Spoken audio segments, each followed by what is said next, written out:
একজন বিবাহিতর কাছে বউই হচ্ছে সর্বোচ্চ ইউনিভার্সিটি। তারপরে তার আর কোনো উচ্চশিক্ষার প্রয়োজন পড়ে না। আর তার আগের যা শিক্ষা দীক্ষা জ্ঞান ছিল তাও আর ভবিষ্যতে কোনো কাজে লাগে না।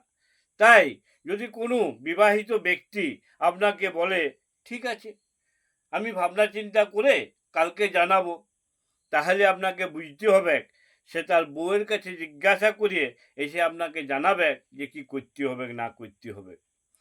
যদি কোনো বিবাহিত স্ত্রী তার স্বামীকে বলে, কি বললে, তার মনে এই লয় যে তার স্ত্রী কিছু শুনতে পায় নাই, সে সবেই শুনেছে। তবুও সে তার বেচারা স্বামীকে শেষবারের মতন সংশোধন করার সুযোগ দিচ্ছে।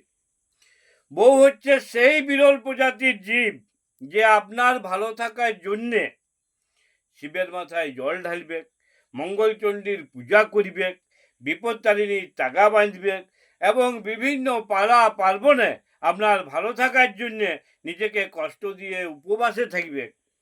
কিন্তু সে নিজে কখনোই আপনাকে ভালো থাকতে দিবে নাই। বউদের চারটা রূপ আছে। যদি আপনি ভিজা গামছা বা তোয়ালে বিছানার উপরে রেখে দেন তাহলে দুর্গা। যদি ঘর মুছার পরে ভিজা ঘরে আপনি ভুল করে ঢুকে যান তাহলে কালী।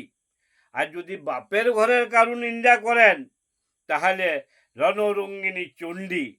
আর যদি অন্য কোনো মেয়ার প্রশংসা করেছেন তাহলে মহিষাসুর মর্দিনী। তাই আমি আমার সমস্ত বিবাহিত বন্ধুদের বলছি, আপনারা সবাই ভালো থাকুন, সুস্থ থাকুন আর নিজের নিজের বউয়ের হাত থেকে বাঁচিয়ে থাকুন। নমস্কার।